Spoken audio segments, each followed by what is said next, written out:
就会体内生元气。脸是别人。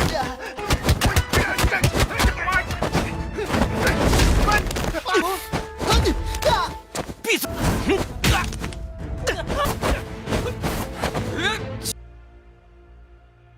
Hula semuanya, bagaimana nih kabar kalian? Semoga kalian dalam keadaan baik-baik saja, sehat selalu, serta dilancarkan rezekinya ya guys.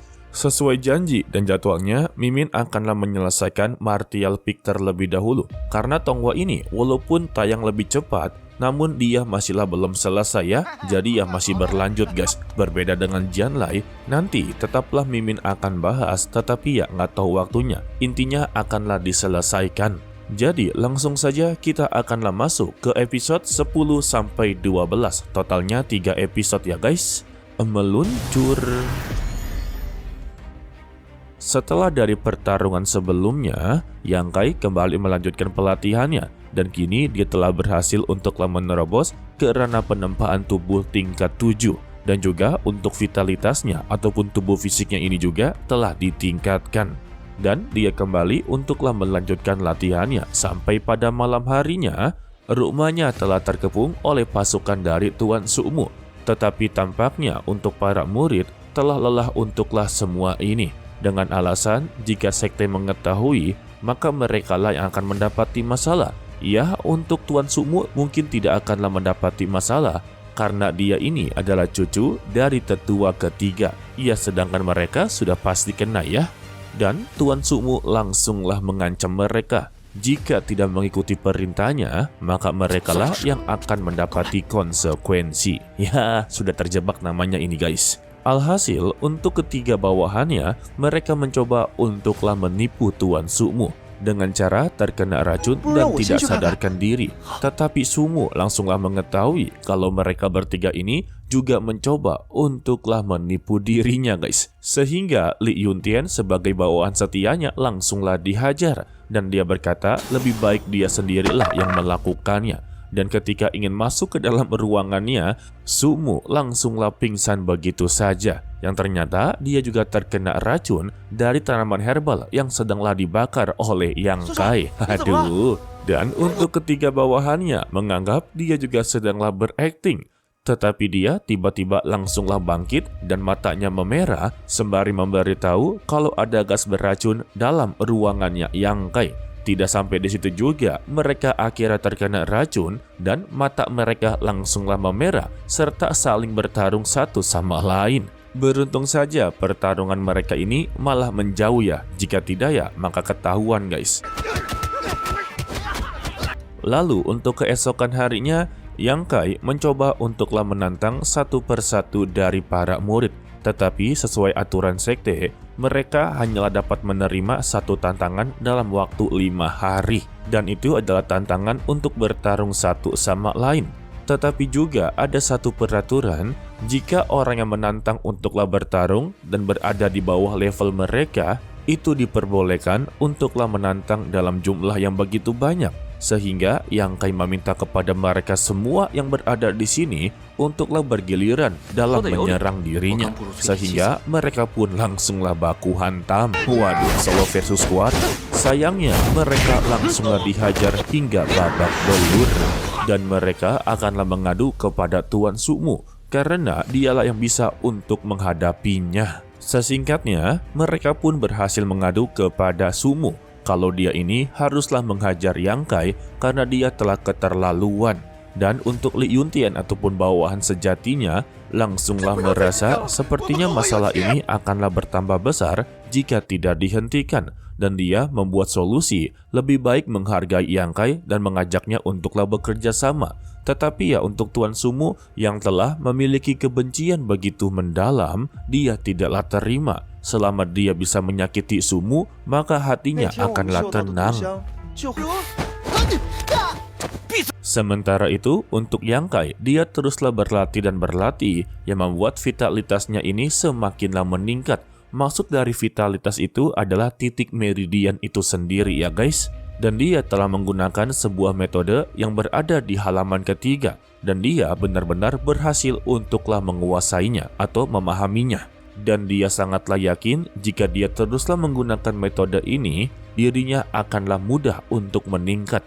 Yang dimana metodenya ini yaitu menyerap kekuatan sinar matahari agarlah tubuhnya benar-benar memanas dan membuka beberapa titik meridiannya.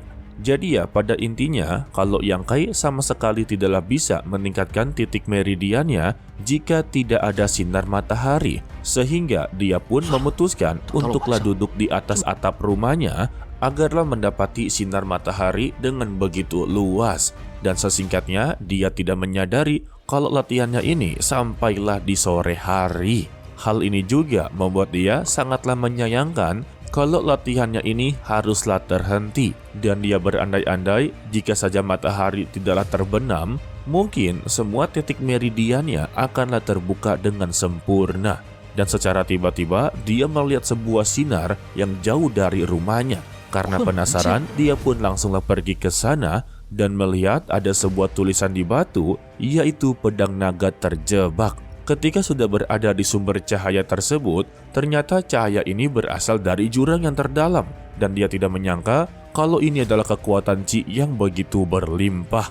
Alhasil, dia mempunyai ide untuklah menyerap kekuatan Qi seperti ini, karena ya ini adalah kesempatan yang begitu langka. Dan siapa sangka latihannya ini sampailah di pagi hari. Gila, ini orang kagak mandi kagak apa ya. Tetapi dengan begini juga, semua kekuatan Qi yang berada di jurang tersebut tidak lagi tersisa sama sekali. Dan dia juga telah berhasil untuklah membentuk sebuah serangan yang disebut sebagai Yang Ye. Ya, serangan tanpa menyentuh guys. Setelah dia mempraktekkan serangan tersebut, dia tampaklah begitu terkejut juga. Karena serangan ini tampaknya begitu sangatlah dahsyat. Jika ini digunakan untuklah melawan para murid, mungkin saja mereka semua akanlah terluka parah. Dan dia akanlah mencoba menyembunyikannya dan dijadikan sebagai kekuatan andalannya untuklah saat ini. Dan selagi dia berbicara sendiri, tampak dari belakang ada seorang pria tua ataupun tetua yang sedanglah penasaran dengan dirinya. Merasa ada seseorang yang sedanglah memantau dirinya, Yang Kai langsunglah menyerangnya. Beruntungnya saja tetua tersebut berhasil menghindarinya dan langsunglah menyentilnya. Dan dia sangatlah mengagumi serta memuji kemampuan dari Yang Kai yang telah menyerap kekuatan Qi yang begitu sangatlah banyak. Tetapi untuk saat ini, mereka masihlah belum bisa membedakan apakah mereka berdua ini akan menjadi kawan atau lawan. Lantas ya, Yang Kai merasa ini adalah sebuah kesalahpahaman. Dia langsunglah meminta maaf atas apa yang terjadi. Alasan dia melakukan semua itu karena dia ini sedanglah berada di luar sekte. Yang namanya kejahatan, musibah itu bisa saja terjadi. Beruntungnya saja untuk sang tetua memaafkannya dan dia memaklumi ini semua. Dan dia juga meminta kepada Yang Kai, panggil saja dia sebagai tetua ke-11. Mendengar itu, Yang Kai tampaklah terkejut. Ternyata untuk pavilion Liu Xiao memiliki 11 tetua. Waduh. Lalu untuk tetua ke-11 memujinya lagi kalau dia ini sama seperti teman lamanya yang menggunakan metode penyerapan energi yang. Lantas ya untuk Yang Kai menjadi begitu sangatlah senang, ternyata bukan hanya dia saja. Dan karena dia telah cocok dengan energi yang, sebetulnya ada buku bela diri berada di pavilion Ling Xiao dan dia bisa untuklah mempelajarinya. Dan untuk Yang Kai kembali mempertanyakan mengapa bisa di tempat seperti ini ada sebuah energi Qi yang begitu sangatlah berlimpah. Dan tetua ke-11 menceritakannya 100 tahun yang lalu ada sang guru ataupun leluhur mereka yang telah datang ke sini untuk membasmi para iblis dengan sebuah pedang yang begitu besar dan membuat tempat ini terbelah menjadi 2 bagian. Dan pada saat yang sama juga terbentuklah pedang Kunlun. Dari tebasan yang berhasil menjadi 2 bagian mengeluarkan energi Qi spiritual yang begitu sangatlah berlimpah dan tidak akanlah pernah habis sama sekali. Ditambah juga untuk sang leluhur mereka akhirnya membentuk sebuah pavilion yang bernama Pavilion Ling Xiao. Dan itu adalah cerita asal-muasal terbentuknya sekte mereka. Dan yang mengejutkan, tetua ke-11 tiba-tiba memberitahu kalau dalam jurang tersebut ada sebuah yang namanya harta karun tersimpan. Dan sampai saat ini belum ada yang bisa untuklah masuk ke dalam sana Karena ya untuk energi Qi ini mengandung energi Yang. Sebagaimana kita tahu energi Yang itu adalah energi yang begitu panas. Begitu juga dengan energi Yin adalah energi yang begitu dingin. Ya intinya ini mengambil konsep dari energi Yin dan Yang. Jadi itulah alasannya tidak ada satu orang pun yang bisa untuk memasukinya. Terkecuali orang-orang yang telah menggunakan metode energi Yang seperti Yang Kai. Untuk teman lamanya, dia juga telah gagal untuklah masuk ke dalam sana. Dan penatua ke-11 meminta kepada dirinya untuk janganlah coba-coba masuk jika dia memanglah belum siap sama sekali. Mendengar itu, Yang Kai langsunglah berterima kasih atas peringatannya. Setelahnya, dia pun memutuskan untuklah kembali. Tetapi dia begitu terkejut ketika berada di dalam, ternyata ada si gadis berwarna ungu yang kini dia dipanggil sebagai Senior Xia. Alasan dia berada di ruangannya dan juga tertidur karena barusan ada seorang pemburu yang berasal dari Gunung Api Hitam memberikan beberapa bekal kepada Yang Kai. Jadi dia bertugas untuklah memberikan barang tersebut kepadanya. Sayangnya dia sudah seharian tidak berada di rumah, jadi ya dia memutuskan untuklah menunggu di sini dan tidak menyangka kalau dia akanlah tertidur. Mendengar alasan tersebut, Yang Kai langsunglah mengerti. Tetapi raut wajah dari Senior Xia, dia tiba-tiba menjadi memerah dan langsunglah pergi dari sana. Di sini Yang Kai merasa ada sesuatu yang sedanglah disembunyikan oleh dirinya. Tetapi dia juga tidaklah mau berpikir yang aneh-aneh. Lalu untuk keesokan paginya, Li Yuntian telah datang ke rumahnya Yang Kai dengan memberikan surat yang berisikan kalau dia secara khusus telah diundang oleh Senior Sumu untuklah datang ke hutan angin hitam untuk mengobrol. Tetapi siapa sangka Yuntian langsunglah menambahkan tulisannya yang mengartikan jika dia tidak berani datang maka dia tidak mempunyai nyali. Dan untuk Yang Kai yang baru saja bangun dan melihat ada sebuah surat dan membacanya membuat dia tampaklah begitu kesal. Dan dia yakin alasan dia mengundang dirinya untuklah bertemu di hutan angin hitam sudah pasti inginlah baku hantam dengannya. Karena jika bertarung di sekte, maka dia telah melanggar aturan. Intinya peraturannya, orang yang memiliki ranah tertinggi dan di bawah 3 level sama sekali tidaklah boleh untuk menantang guys. Padahal sebenarnya untuk Yang Kai ini sudah berada di tubuh penempaan tingkat 7. Sedangkan ya untuk Tuan Sumu berada tingkat 9. Seharusnya bisa ya. Dan secara kebetulan, dia begitu sangatlah penasaran dengan teknik yang baru saja dia latih. Waduh. Sementara itu untuk Sumu yang sedanglah menunggu di hutan, dia haruslah mendapati masalah. Karena ada beberapa kelompok yang sedanglah melintas, yang tak lain adalah Cheng Shaofeng dari Menara Fengyu. Untuk Li Yuntian meminta kepada tuannya lebih baik menghindar dan menjauh dari sini. Sayangnya Sumu sama sekali tidaklah mau. Sehingga kedua belah pihak langsunglah bertemu satu sama lain. Bukan hanya Cheng Shaofeng sajalah yang dikhawatirkan oleh mereka, tetapi juga ada salah satu orang yang perlu diwaspadai, yaitu Hu Mei'er. Lalu untuk Cheng Shaofeng meminta kepada Sumu pergi dari sini karena untuk wilayah ini adalah milik dari Menara Fengyu. Jika dia tidak pergi dari sini, maka mereka haruslah melakukan sebuah kekerasan. Dan siapa sangka Sumu malah meladeninya yang membuat mereka berdua langsunglah baku hantam. Ini namanya telah melenceng dalam rencana. Namun siapa sangka kalau Cheng Shaofeng ini telah berhasil untuklah menembus ke cermin Kaiwan ataupun ya berada di atasnya. Sehingga pasukan dari Sumu langsunglah dihajar babak belur.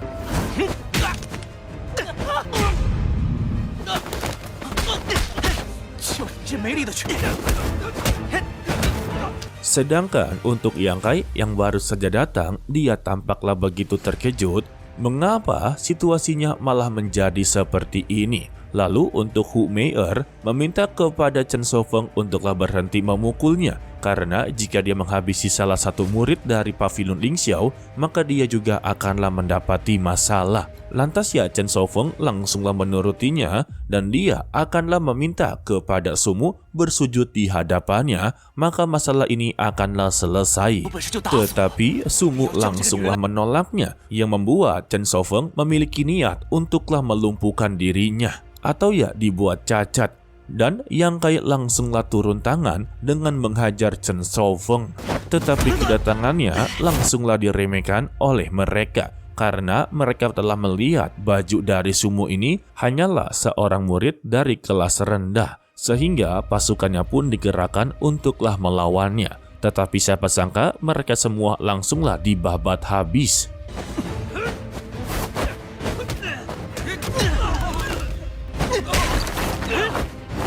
Dan untuk Sumu, dia masihlah bisa bersikap sombong dengan mengatakan mengapa dia bisa berada di sini. Dan Yang Kai langsunglah menjawab, bukankah dia yang mengundang dirinya ke sini? Emang agak bodoh juga sih. Dan untuk Chen Shaofeng yang merasa dirinya begitu tinggi, dia pun langsunglah memulai pertarungannya. Tetapi siapa sangka lagi, dia benar-benar dibuat kewalahan oleh Yang Kai.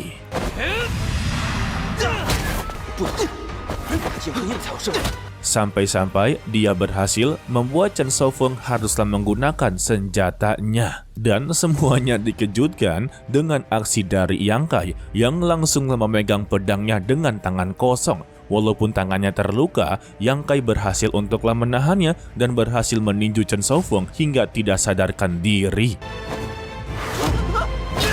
Dan selanjutnya dia langsunglah mengarah kepada Hu Mei'er, tetapi Hu Mei'er mengaku kalau dia ini bukanlah berasal dari Menara Fengyu.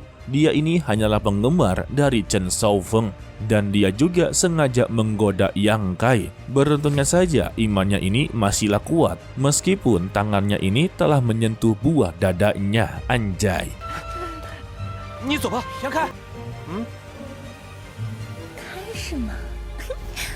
Dan kita bersambung untuklah dilanjutkan part berikutnya. Ya, untuk jadwal tayang resminya sih hari Kamis dan juga hari Minggu. Tetapi itu masihlah bisa berubah ya, dan itu sesuka hati dari Tencent itu sendiri guys.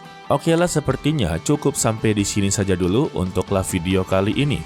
Mimin ucapkan terima kasih kepada kalian yang telah menonton sampai akhir.